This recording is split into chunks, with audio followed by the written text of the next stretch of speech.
Hello, beautiful vegans. Welcome to Empowered Vegans, the show that inspires and empowers vegans to live their best life. I'm Mariquita Solis, vegan empowerment coach. Each week I feature leading experts in the vegan and whole food plant based world. We share inspirational stories, practical tips, and empowering conversations. My mission is to support the vegan community in living a fulfilling, joyful life while making a positive impact on the world. As a transformational coach, I also offer coaching programs to help vegans navigate challenges and create a life that aligns with their values. So, today I'm excited to bring you a special lady that's making a huge difference in this world. My guest, Tami Hay of the Million Vegan Grandmothers. Welcome, Tami. Thank you, Mariquita. I really appreciate being here today. Mhm. Well, I'm excited to hear about the sacred sovereignty and the heal protocol. You do so many things, Tammy. I can't keep up with them all. So we're all gonna be learning a lot from you. And whoever's watching, I invite you to let StreamYard have permission to use your name. And please put your questions and comments. Let us know where you're joining us from because we're very grateful that you're watching. So thank you for watching us. And Tammy, let me hear first about your vegan journey. How long have you been vegan? About 16 years ago, I started exploring nutrition on a deeper level. So I was mostly vegan. I still did a tiny bit of dairy, and I gave that up completely a decade ago. Mhm. Oh wow, okay. And so it was mainly health is what led that was where your journey was a health vegan. Yes. So many, many years ago, I guess it would be 32 years ago, my son had a lot of allergies, and genetically modified food was just really coming out at that time. And, I felt like I fed my kids healthy. I gave them lots of vegetables and fruit and all that. We were still eating some flesh food and secretions. But I felt overall we were all pretty healthy. And then my son had all kinds of allergies, and I met a girlfriend, a beautiful woman, who suggested that I go organic with my food because that my son and get rid of all the chemicals in the food and any dyes. And within 6 months, my son's quote unquote ADHD went away, just getting off of all the conventional food and just going 100%, pretty much 100% organic. I mean, it's pretty hard to go 100%, but maybe about 90% organic. Then, um, fast forward in my early 40s, I started really experiencing some really deep gut issues. I had had some gut issues all my life. My mother, I was suddenly taken off of breast milk, put on carnation evaporated milk when I was 10 days old.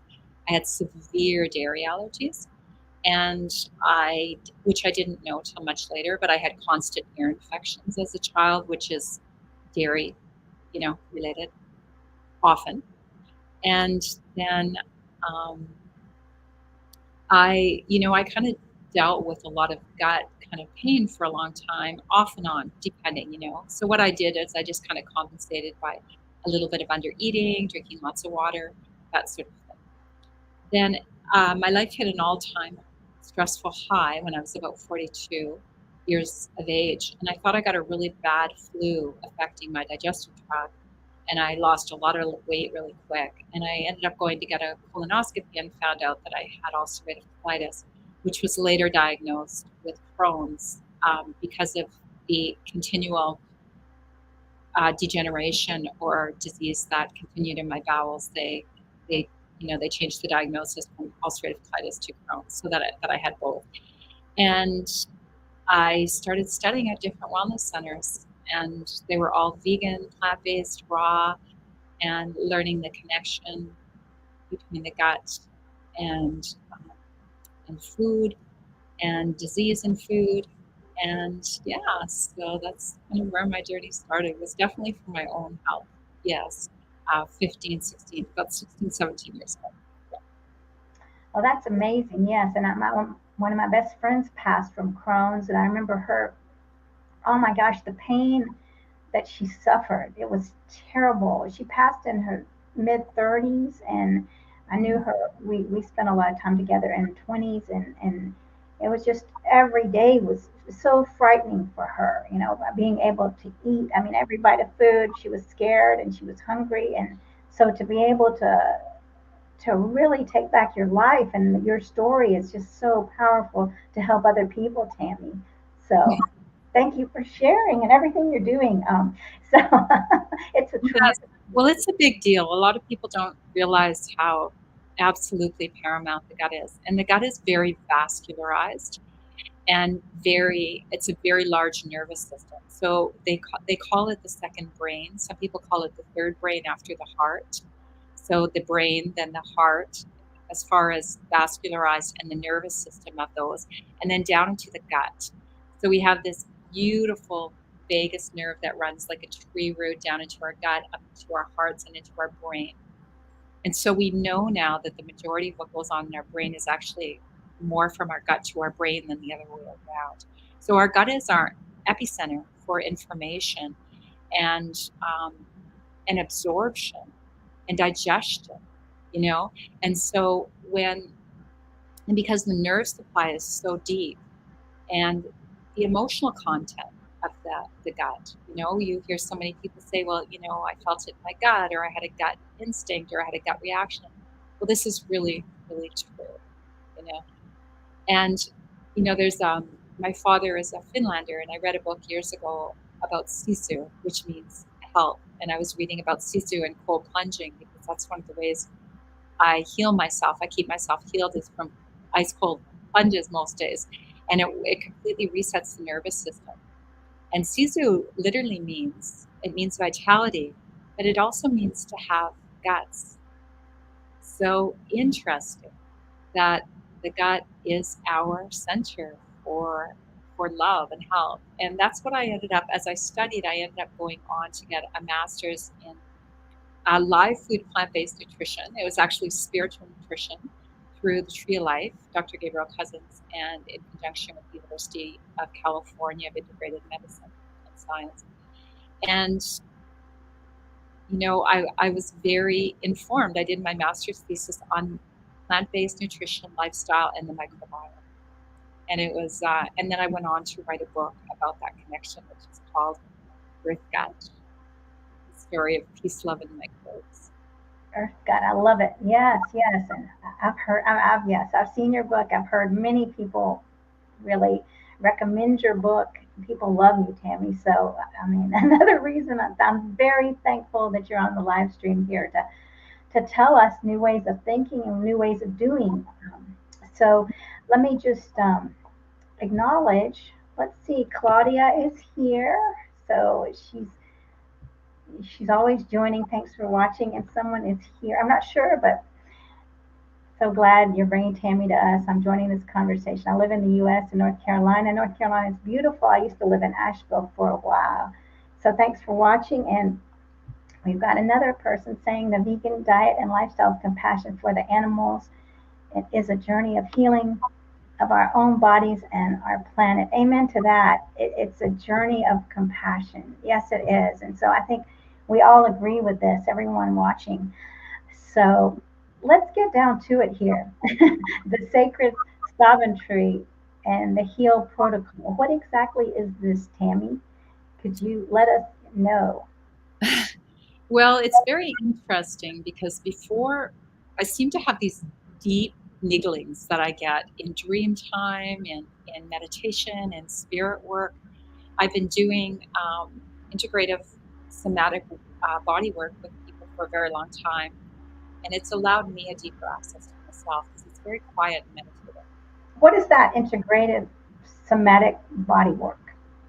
Integrative means that, often we have all these little parts within us that we haven't really got very deeply in contact with.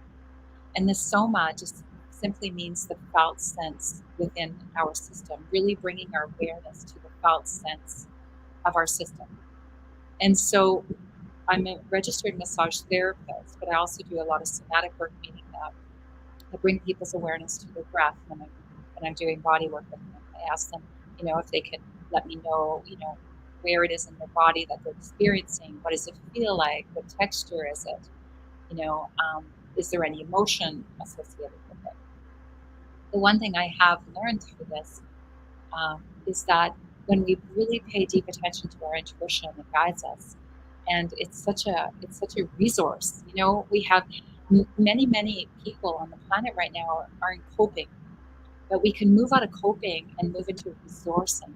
We have to get really super quiet, get in touch with that little person inside that's always like trying to get our attention, and get in touch with our higher self that's always showing us the way of our creativity and our beauty. So one of these nudgings that came to me was just before uh, COVID happened. I was told to write the book Earth Gut from Spirit, and it would be a book about healing um, gut dysbiosis, gut disease, but also how we've lost our connection to the earth, and how our gut is a direct reflection of the earth we partake in, whether we praise it or whether we poison it. And in Earth Gut is kind of an intuitive journey that we had been coming out of the germ theory.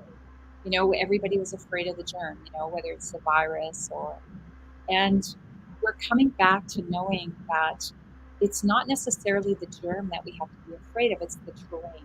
So Bashram's work long ago was like, the terrain is our inner biology. And that if we keep it strong, and because we're mostly virus, bacteria, fungi, and yeast, and most of our viruses are beneficial, they help us fight off other viruses. So if we feed our gut the good stuff and eat probiotic food and eat lots of prebiotic fiber, and try not to eat stuff that's heavily sprayed, which means that it doesn't have all that glyphosate and genetically modified organisms in it, that we can keep our gut in such a way that it will inform us what we need. It is our epicenter of information. So that's what happened with Earth Gut. I'll just kind of go through three quick things. Earth Gut was informing me, and the book came out just before the beginning of COVID, 2 months before. So it was my message to people: don't just be afraid of the germ. Get your inner terrain so strong that it can fight everything. Then just before I feel like a lot of us have lost our sovereignty over those years, I was given the message to get the book out, Sacred Sovereignty.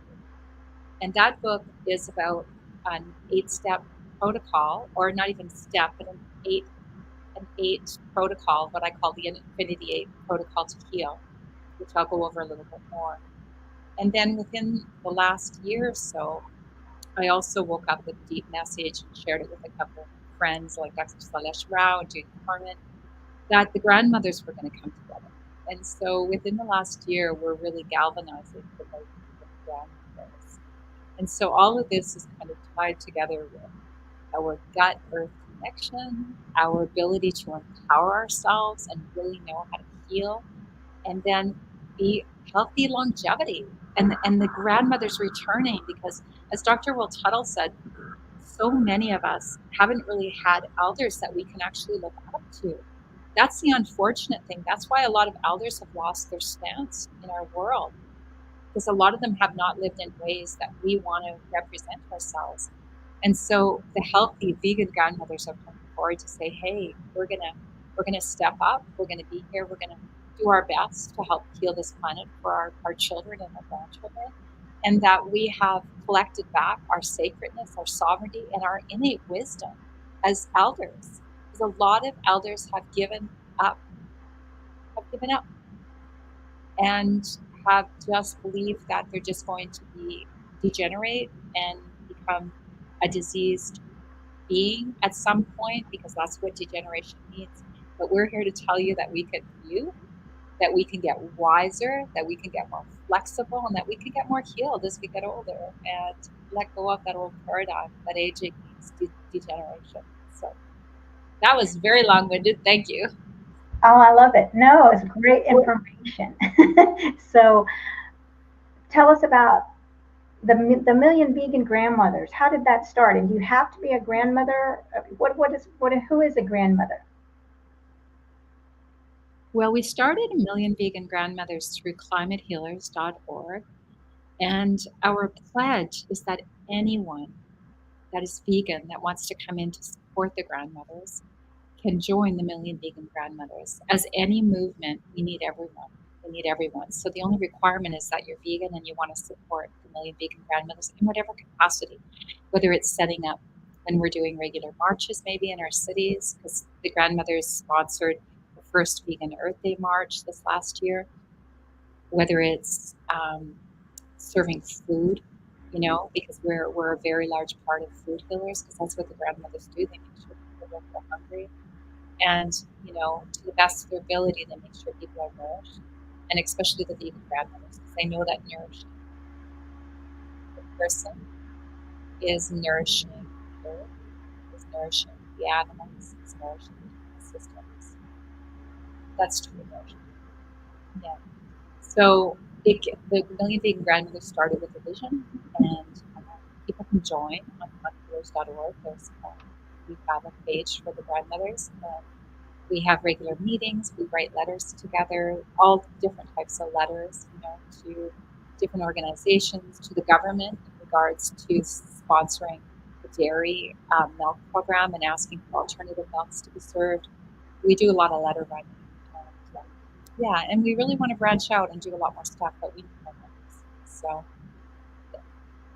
Wonderful. This is so important, and I love the way that, I mean, the support of climate healers. I mean, you are a climate healer, so I love that. This is all integrated. I don't know if I'm not being able to hear you very well, Tammy, and I'm not sure if it's me. Um, but let us know if we need. Are you on? Do you have a little mic? Or I don't have a mic. I'll talk up a little louder. Is that better? better? Yeah. Okay, good. Good. Thank you for letting me know. I'll just talk a little bit louder. Okay. Yes. So I love the idea of the grandmothers because I think that we really lose respect for elders and whether you're a grandmother or not. I love the idea, right, of this wise figure that's helping this world. So it's beautiful, and I love I love the idea of a grandmother in general because I think again that we're not respecting elders, and but to have the grandmother as a symbol of someone that is elderly, and as somebody beautiful and that can make change in this world. We're never too old to make change or to change our bodies or to heal our gut, like you're saying, right? There's always hope. We can always thrive dependent on what we're putting in our body, what we're putting in our mind, what we're putting in our environment. So, and I'm sure you know about this because you're also a coach, aren't you, Tammy? I haven't been doing a lot of coaching lately. I've been doing more writing, but yes. Right. So yeah, you know the importance of this environment. Like I think it's Bruce Lipton that talks about the petri dish. Like if we're in this petri dish, what are we surrounding ourselves with? Right? Is it fertile soil or is it just cardboard and junk, and then that's our nutrients, or what is it? Do we have good friends in the petri dish? I know that this always fascinated me. The studies with rats and cocaine addicted rats, and when they were put into communities with other rats. They didn't want the drugs anymore. That community is what they wanted. They they didn't, so they were very addicted to that. But once they were allowed to be with other rats, which is a horrible experience anyway. But that's all they needed, and that's why it's so important. This connection, the grandmothers and climate healers, and all these groups coming together to make a difference and take a stand, and how much we thrive when we help each other. It's beautiful, and that's what we've got to do as a vegan community. So thank you for bringing that up, and I really resonated with that. It's so powerful when we have each other. Well, and I think the other really big thing for us to understand is the easiest way to study human health is to study it on humans. So we're releasing all these animal studies now. We've evolved into a place where we know that why are we testing out how things go on animals? Just test them on humans. Take a human that feels pretty isolated and who struggles with addiction and give them supportive community and see how they thrive. And I think that's going to be the way of the world in the future. Things are getting very expensive to live. Um, so we're going to go back to resourcing. I was able to resourcing internally and resourcing externally in community. I had the honor of doing a podcast with Keith Tucker. The grandmothers have recently launched a podcast, so please join our podcast, The Million Vegan Grandmothers.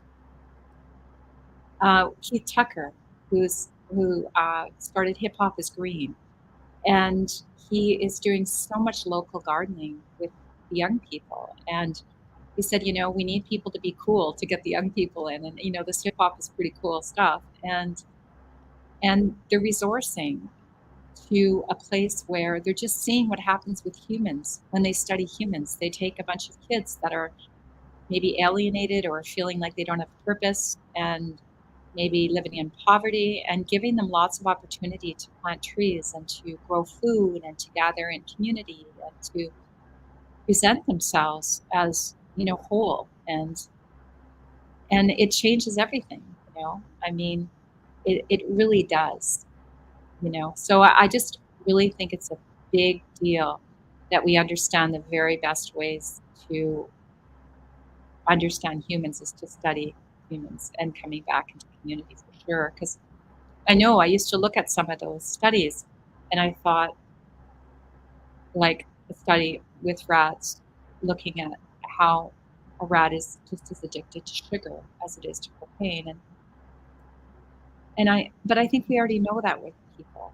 We can see it in young children. I see children have complete meltdowns when they want a chocolate bar, and maybe their blood sugar, from those chemicals and sugar have just kind of hit an all-time low.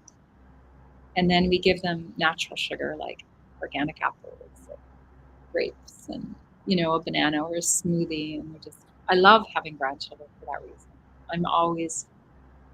My grandson said to me the other day, he's 6, and he says, "Oma, do you remember that we've been making green juice since I was a little baby?"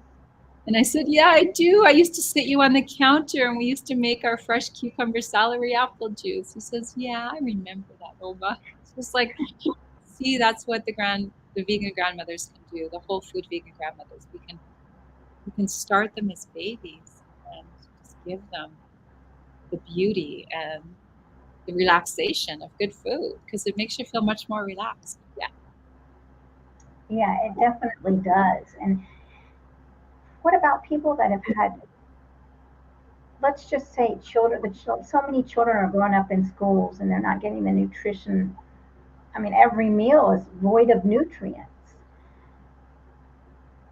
What effect does that have on our children, and what does it take to turn them around? Yeah, well, we know that a dysbiotic or a leaky gut or an unhealthy gut completely takes away brain sovereignty. We know that to be true.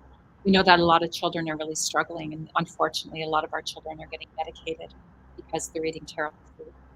To me, that's an absolute tragedy. That 50% of the children in the U.S. are on medication by the time they're 18 years old. And what medications? I mean, Ritalin. What else? Antidepressants, antipsychotic medication. So it's pretty scary. And that's that gut brain connection and the loss of sovereignty, which kind of leads me into my book, Sacred Sovereignty. I'm just in the middle of redoing it with Mitali, who's the vegan publisher. We're going to have a new cover on this by the end of the year. And it might even be renamed to The Infinity Path to Heal. Nice acronym, HEAL. And then recollecting our sacred sovereignty, something like that. The Infinity 8 Path to Heal, Sacred Sovereignty, came about because I've been working with people in nutrition for quite a while, and I realized people don't have the basic biochemistry to be well. So I'm going to go through the HEAL protocol, but I'm just going to do one at a time, Mariquita, and then I'm going to let you respond. So the H in HEAL, so I'm giving you my Infinity 8 Path to Heal. So there's 8 pieces to this. And when we collect all 8 of these pieces, then we can really, really become very strong, high functional beings. I could actually say in some ways I'm stronger and I'm healthier than I've ever been. I have a lot of endurance. I'm going to be 60 very soon. And I, I can just play all day long. I can garden all day long. I have a lot of endurance. So the first and the very first piece of the HEAL protocol, the H, stands for hydration and homeostasis. So homeostasis means that nice equilibrium that our body likes to stay in. So it's always producing chemicals. Like I think we produce over 200,000 chemicals every minute or two.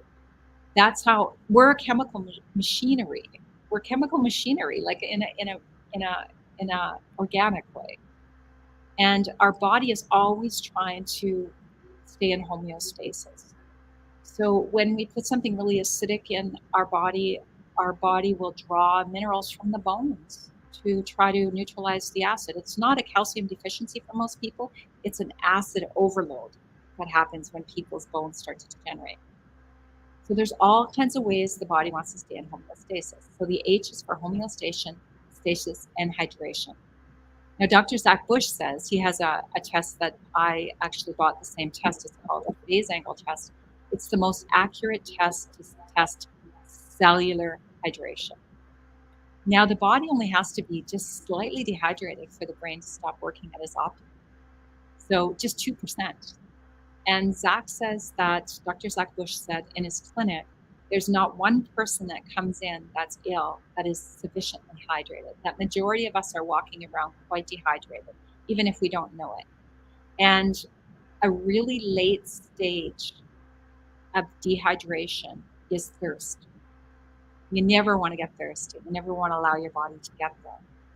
And what happens even after the thirst is the thirst mechanism shuts off. And you see this a lot with elder people that don't like water and they don't want to drink. They have gotten so severely dehydrated that just thirst alone has shut off and they are in a survival mode basically.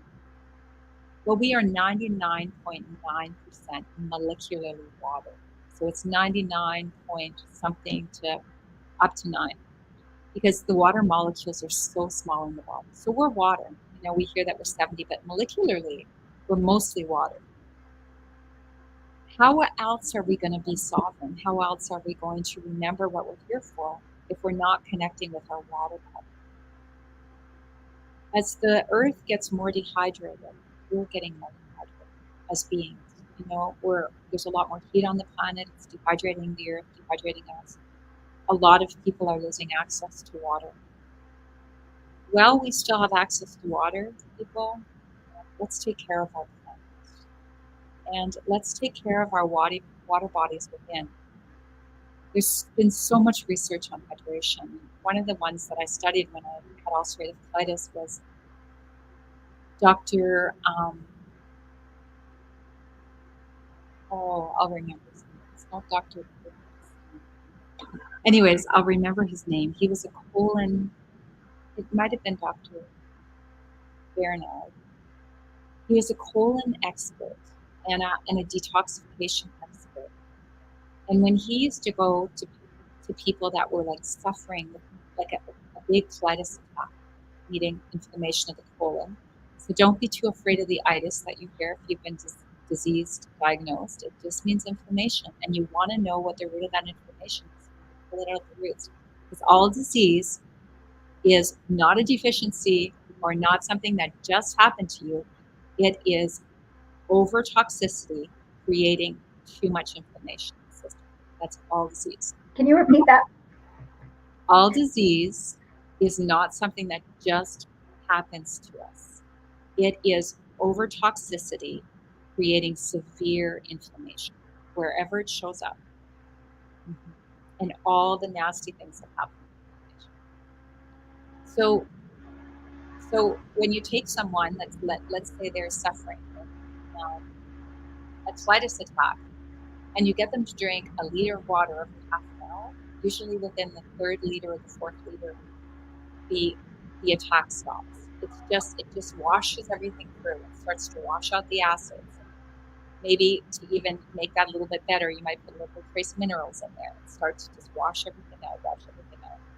So you want to see yourself as a flowing river, not a pond, not a stagnant pond, but a flowing river. So so that everything can kind of move freely through your system. Don't wait till you get thirsty. Make sure you're drinking a lot of structured water. So structured water, fruit and vegetables, organic fruit and vegetables, veganic if you can get it. A lot of farmers are growing veganic now, meaning they don't use any animal inputs. They're structured water in there. So eating the living food, it knows what to do, meaning that the molecular structure of that water is perfect.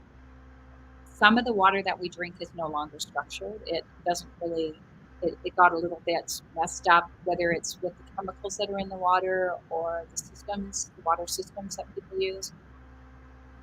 Sometimes just adding some trace minerals, or even what I do is I make a blender water that I add some structured vegetables in. And I asked Dr. Jerry Pollack, who wrote The Fourth Phase of Water. He's an amazing scientist at Washington University. I asked him, hey, do you think that if I put a bit of cucumber and lemon and celery and blend it with a bit of water, that maybe the memory of those vegetables, and then I strain it and I have this infused water instead of like this Gatorade and all the crap people use. I said, do you think that would help the water remember exactly what it's supposed to do? And he said, I don't see why not. So the first of the age of the HEAL protocol is hydration and homeostasis. Well, that's very interesting, and I think about, like, when you pull your skin up, and it should jump right back. And I feel like I'm dehydrated right now talking about this. I think I need to definitely drink water. Here's a question from Claudia: is it the same to drink tea or water, or is water better? Well, Claudia, I think it all depends what kind of tea you're drinking. If it's herbal tea, yes. If it's black tea or green tea, it's dehydrating because and I have to admit I do a little bit of caffeine. But you want to, for every coffee you drink, let's say, or a heavily caffeinated tea, you lose 2 glasses of water. But if you're drinking herbal tea, that's just fine. And just depending on the herbs and whether the herbs work well for you. Because so sometimes I can sometimes have a herbal chai tea, but I sometimes feel a little dehydrated after, and I don't know whether the ginger or whatever it is just not quite offering what I need. So I think it's just really important to pay attention to yourself. Just really pay attention to whether you feel your thirst is quenched. Sometimes I can't quench my thirst with just water, so I go make a great big green juice. Predominantly celery and cucumber 80%, and then I add the whatever else. I don't make a high sugar juice. Celery is rich with minerals and natural salts, and the cucumber is like all water. And when I make that green juice, my body goes, wow! It just gives me the hydration I need that the water wasn't giving me. So, mhm. That's a great idea, and I love that you said not too much sugar in your juice, right? It's not over, like, where you're getting a big sugar hit. So yeah, that's important. And we have a question here. Where can I learn more about this water? Says JJ. Ah, well, I have a good chapter in Sacred Sovereignty. You can order this online. Sacred Sovereignty, the Infinity Eight Path to Heal. I have a nice section on hydration. I think you can just look at structured water and learn a little bit about structured water that way. Just Google it and learn some more about structured water, meaning that it has the complete molecular structure. So, Dr. Emoto is another Oh, interesting part from Messages from Water. He showed water molecules frozen, and how sending them messages also saying I love you and putting like I love you on your bottle. I have I have love and joy on my big water bottle, but sending them positive messages and blessing your water. But let your water bless you too. Your water is always blessing you, and just giving a little thanks before we drink is. Mhm, mhm. gratitude. Yes, I love it. Also, as far as structured water goes, the fourth phase of water, Easy Water, Dr. Jerry Pollack, his book is really amazing. Also. Mhm. Wonderful. All right. So Let's see. I see one more comment, and then we're going to go to the next one. Thank you. I understand it can depend from the herbs. When I drink peppermint in the morning on an empty stomach, sometimes I feel nauseous, not vomit, but about that feeling. Yeah, and sometimes, so one of the things to be aware of, it might not necessarily be the peppermint. The peppermint might be stimulating your digestion. The body's in its greatest detoxifying state until 11 or 12. So the more you can support that in the morning, like eat as little as possible or nothing at all, and just do a lot of cleansing drinks and allow your body to detox. Sometimes that nausea, if you really pay attention to nausea, because I really got to pay attention to my gut healing Crohn's over 16 years, is that it's just the body wanting to detox. So the more you can support your detoxification processes, the happier your body will be. Right now, I'm supporting mine by making dandelion water and dandelion smoothies. I have acreage, and there's tons and tons of dandelions here that have never been sprayed. And dandelions are the first food that the bears, when our grizzly bears in Canada come out of hibernation, they clear out fields of dandelions because their liver's sluggish. And it's spring here, and so I want to detoxify that that liver, that sluggish liver that doesn't get enough chlorophyll and life force over the winter. I love that. Wonderful, wonderful ideas, Tammy. So, all right. What about E? So the E is for energy and electrons. So we're energy beings by design. I was just having a really beautiful conversation with a friend of mine recently, and she was trying to release some of the trauma from her family. She came for some somatic body work actually yesterday. And she said, I'm trying to do it on a physical way, so I'm moving away. And I said, well, in 12-step groups, they call that the geographical cure. But it's the energy that you need to clear between you and your family of origin. It's the energy. And sometimes we don't know how to contain our own energy. And sometimes the only way we know how to connect with people is giving them ours. And I know that might sound a little bit woo woo, but if you look at all of the traditions, whether it's Qigong, whether it's Tai Chi, whether it's, acupuncture, everything is about the energy meridians of the body. We're energy beings before we're anything else. Our thoughts create energy, you know, and we have lots of energy or very little energy. Or, I just did some really deep inner child work recently. I was going through some really big stuff in a relationship, and I did some inner child work. And I was sharing this with my daughter because I want her to know at 60 she can still be working on herself, clearing stuff that she didn't know was there. And I'm telling you, when I was able to resource that little girl a bit, instead of feeling that I was going to be kind of left in the dust in regards to a relationship that might end, I felt amazing energy returning, because it wasn't just about that relationship. It was about all of the ways I've given away a little bit of energy in that little wound that I had within. I thought I've been working on myself my whole life to call back my energy, to learn to cultivate my energy, to learn to have good energy, to learn to give good energy, you know.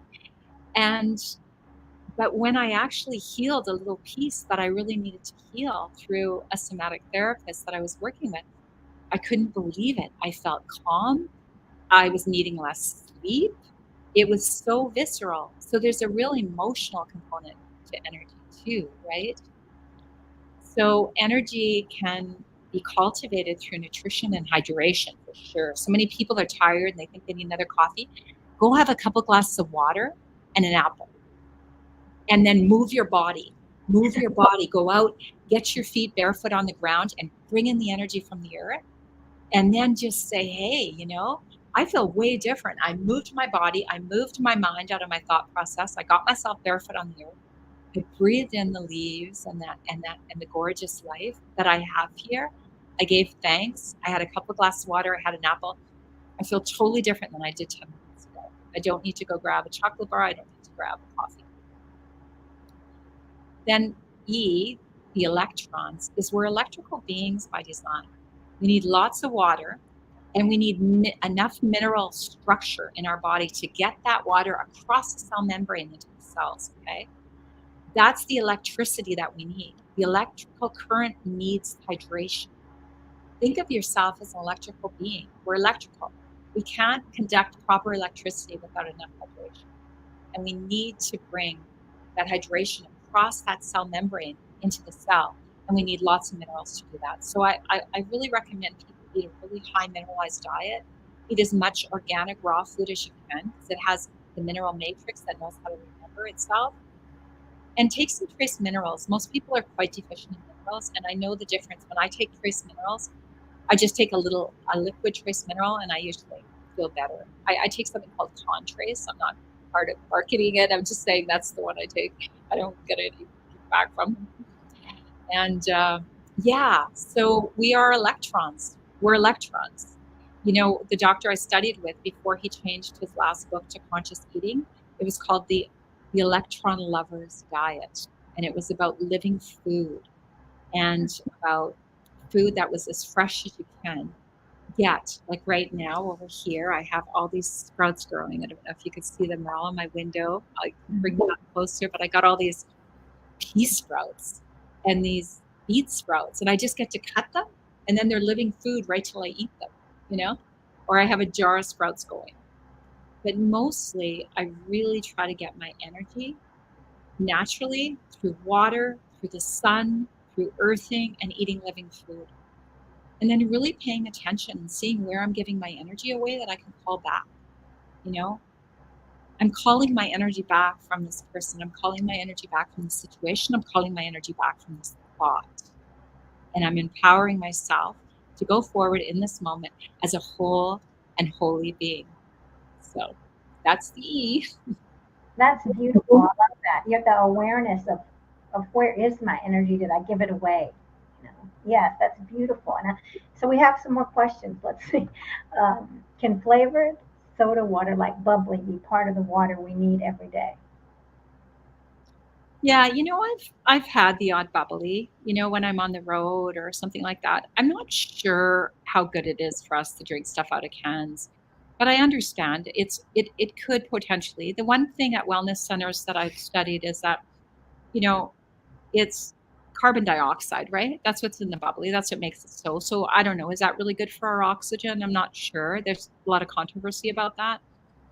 I guess what I would recommend is if you really do love the carbonated drinks, to maybe consider um, the carbonated drinks. You know, pour maybe one can into like a whole liter of water and just have a little bit of a carbonation, maybe with some fresh lemon or something. Um, yeah, that's probably what I would do myself if you really love that carbonated drink. The one carbonated drink I allow myself, you know, at least 3 times a week is a kombucha. I love I that. love kombucha. They seem to work okay with me at certain times of my life. It wasn't so, but just get yourself so hydrated that you're going to crave water. I'm telling you, you're going to crave water. But one of the things I do, and I teach people this quite frequently, is just make yourself a water in your blender.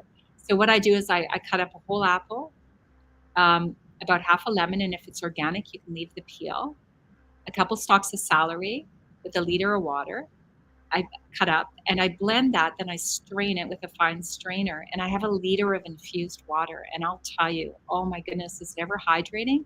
And then it gives me that taste, you know, that taste of something nummy, but it's living food that I use to get that nummy taste. I'm not using some packaged juice or water. Great advice. So let's see. Let me do this one more question and we'll keep moving on. So I have a pacemaker, Claudia says. This gives me much energy, especially in the late afternoon. But does the pacemaker have an influence on water intake? Yeah, I really can't speak to that. I don't know that.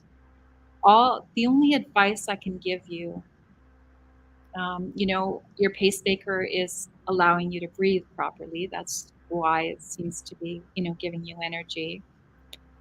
Um, it's pacing your body for you. I guess all I would recommend is for you to just really go deep with what you, what ends up being your ultimate hydration level. So I know my ultimate hydration level is 4 liters of water a day. That's my ultimate hydration level. I live in a really dry climate. If I don't get my 4 liters a day, I don't feel quite as good the next day. It's quite accumulative. And some of that can be in my infused water. So I might do 2 infused waters a day, 1 smoothie, and then 2 liters of water. So the smoothie still has water in it. That usually allows me, and then plus I still eat lots of raw fruit and veggies. So I know that if I'm starting to get kind of wrinkled, people are doing all these wrinkle creams and they're spending all this money. Just get yourself hydrated. I get wrinkles when I get dehydrated. It's dehydration. Good advice. Good advice. I love it. I love it. All right. So let's move on to A. Yes. This is one of my favorites. The A is for anti-inflammatory and alkalinity. Okay. The body loves to be alkaline. Most of us, when we test our body, we're quite acidic. All of these digestive issues are all diseases of acid. When I was still healing Crohn's and colitis, which I've managed to heal, I'm not on any medication, I'm healthy. I have little bouts periodically if I don't take really good care of myself. But during the time of healing, I was able to really experience in my body when I had something acidic. Because when I was eliminating, it would just burn. Because that's what acid does, it burns stuff. Every disease in the body is this disease of acidity. Cancer can't grow in an alkaline system. There was lots of research on this beginning in the 40s, and some doctors basically got wiped away because they were competing with the pharmaceuticals because they discovered that the cure for cancer was an alkaline system. They took a tumor, put one in a petri dish that was an alkaline system, which we know about epigenetics. It's not the gene, it's the around the gene, above the gene, the epigenetics. And then they took the other one and put it in an acidic system. And the acidic, it just grew and grew and grew, this tumor, and the alkaline system, it shrunk. The body loves alkalinity. Everything can heal. So if you think of putting a bunch of acid into your gut, whether it be pop or junk food or even some of the acidic plant-based foods that maybe we eat at that time, the bowels just really can't heal on that. But if you think about a nice alkaline, soothing, yeah. So alkalinity, there's a lot of different alkaline foods. I talk about them both in Earth Gut and Sacred Sovereignty. Alkalinity is the key to life, really. It allows us to think, I know I'm getting a little acidic in many ways because I've been paying attention to this. When I start to get a little bit nervous, when I start to get a little bit hyper, that's acidity for me. My body's getting a bit acidic. When I'm really alkaline, I'm very calm. So what are alkaline foods? What are some examples? Oh, well, all your greens are really, really alkaline food. So much fruit is alkaline. Most nuts and seeds are a little bit more alkaline. Most nuts are neutral. Yeah. Some grains are neutral, borderline acid. A lot of the healing foods are really alkaline, like spirulina, and most of the foods are quite alkaline that we love. Even potatoes. Potatoes can be quite soothing for the gut and everything. Yeah. Well, Yeah. Greens. Mm-hmm. Yeah. Well, look, I've got a question over here. Let's see what you think about this one. How can one make a cat's body alkaline? Well, it's interesting because they've been able to, I know that they're developing a cat food that's vegan, but they haven't been able to completely master how to turn a cat vegan. I don't really know. This is cats love beans and peas. I think it's really good to see what your cat will tolerate. I know my dog loves berries, like blueberries and hemp hearts and so much green food. It has to be blended up. Um, and he eats a lot of like broccoli and spinach and other things. But I don't know enough about cats, to be very honest with you. I just know it's been a little bit more challenging for people to feed their cats more alkaline food. But I do know that they love a lot of things. I know they love fresh catnip, and I know they love my girlfriend's. She used to grow wheatgrass, and she used to always have trays of wheatgrass, and her cats would always be eating the wheatgrass. So that would be wheatgrass is an incredible way to alkaline your body. So you could just see if you grow a tray of wheatgrass, if microgreens, if your cat would just be nibbling on that if it was left out. That's cute. I love that. Yes. And Very, then the anti-inflammatory is the natural hygiene study that I did is that every disease is a disease of overtoxicity. So it could be what we're putting in our body, what we're putting in our mind, what we're exposed to in the environment. I mean, we're exposed to hundreds of times more toxins than we've ever had on our planet. Mm-hmm. So we need to eat a really anti-inflammatory diet so that we can counteract. And the anti-inflammatory foods are also the alkalining foods. And then there's other like superfoods that are really, really alkalining, and anti-inflammatory. And there's a nice section in Sacred Sovereignty on that. But we want to eat in a way that's going to help counteract. The other thing to get rid of the inflammation is fasting. I just put a friend of mine on a 5-day fast who had this chronic knee issue and was getting chronic inflammation pain. And in 5 days, she said she felt 80% better. And she's been working with us for months and months. 5 days on a green juice fast. Green juice fast would reset the inflammatory markers really, really quick. In fact, a lot of the inflammatory markers are in the bowels. And so when they do, where I studied it, when they do, it's called Indican test, they test the bowel toxicity. After 5 to 7 days of a green juice fast, the bowel toxicity is gone. So that's a real quick way to supercharge you. And I know we want to move on to the L because we're almost out of time. Okay. So the L is for love and light. And I don't mean this necessarily in a la la kind of way. We are light. That's what our electrical body is. It's a body of light. We are light beings. We thrive on light. We eat light food. We eat sun food. When we eat food directly from the earth that still has its chlorophyll and all its minerals and everything in place, we're eating light food. We're eating sun food. So think about that when you're biting into that next apple that organic apple that you're eating.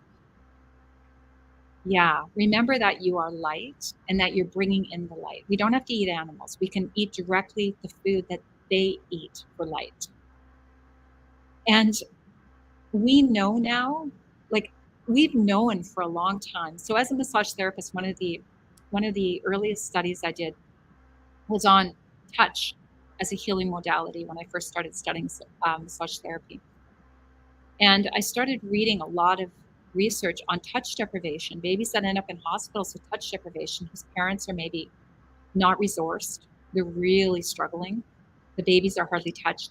They get fed, changed, not cuddled enough, and they're dying. They're not thriving of touch deprivation. One of the oldest studies I read was one of the most, when they were still allowed to use humans in the most barbaric studies. I think it was Frederick the something or another. I can't remember what number. He wanted to see what would happen to babies if they weren't petted, he said. So they changed them, fed them, but took them away from their mothers and didn't ever touch them. And he said the experiment was a flop because all the babies died. So they were talking about that. I was just talking about that about an hour ago, about that experiment and the attachment disorder. I worked with children with attachment disorder. But go ahead. No, that's absolutely it. And we need to know that we are loved and cared for, and we're often cared through this largest organ called our skin. And let me just add to that right now. Whatever you put on your skin, you're digesting. So remember not to put anything that you can't eat. All I use for moisturizer is olive oil or coconut oil. Do not put anything on your skin you can't eat. Your skin is your largest organ. It is your reception organ. So only allow people to come into your life that are going to make you feel comfortable in your skin. Learn to really get to know what you're eating, but also what is eating you. And allow yourself to have healthy touch all the time. And when you're deprived of touch and you don't have anybody around that can give you a hug, massage yourself. Just like get some really nice olive oil and massage yourself. Rub that into your skin. Give yourself positive affirmations. Book a massage, and meet with a friend, and just allow yourself to be held. I always dreamed of becoming. There was this great sage. She was called Amma. She was the grandmother of hugging. And what's really synchronistic is that my grandson was born, and Oma is really easy to say. O is a really easy sound for a child, but he always called me Amma.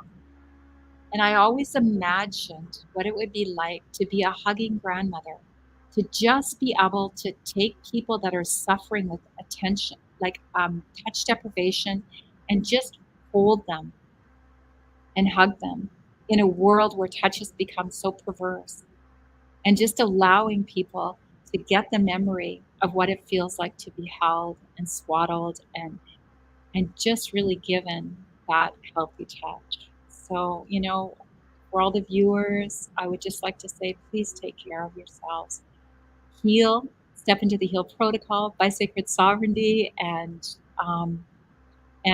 study the heal protocol a little bit, but mostly implement it and love yourself enough to only love stuff that loves you back. People, places, and things. Thank you. That's beautiful, Tammy. I've learned so much here. I mean, I really love that you said about only put things on your skin that you could put in your, in your body, in your mouth, and that you would eat. So yeah, that's very something new that I don't think about, and that's very simple. It's not complicated. Sometimes I hear, well, this is too simple to be, to work, or this is too simple to be true. But simplicity is beautiful, and the earth is simple, right? The living foods are simple. When we're buying foods like you're recommending, without without a list of ingredients, especially things you can't pronounce. And those are nurturing your soul. It's connection with the earth, the way that things used to be. Before we had to pay for organic, when things were naturally organic. Well, and we're organic beings. We're veganic beings now. And we're from the earth, as my book Earth Gut says, the story of peace, love, and microbes. It's the earth that we partake in is what's inside of us. And that's the earth that we're reclaiming for our grandchildren and the next 7 generations of this shall be. A lot of people have given up hope, but we haven't, not the vegan grandmothers. So please join us on climatehealers.org and, help us march across the world and show up and feed people and create a healed world. Let's create a hydrated, energized, alkaline world of love and light. And together we can do it. We can do it. We did it. As you would say, we did it. Right. Yes, and let me know if you need help here. I'm in Atlanta, Tammy, so let me know if you need help organizing anything. And tell everyone, first of all, this has been amazing. I've learned so much. We've got a sweet comment here from Claudia. Thank you so much for this inspiring and interesting live stream. There are great things to learn. The slideshow of our living heroes is shared on your Facebook page. You are inside. That's so sweet. Thank you, Claudia. I'm very honored. There's so many living heroes, and we're making more. We are heroes, all of us, for stepping up for the animals and our planet, all of us. So Tammy, tell everyone where they can find you and connect with you. Yeah.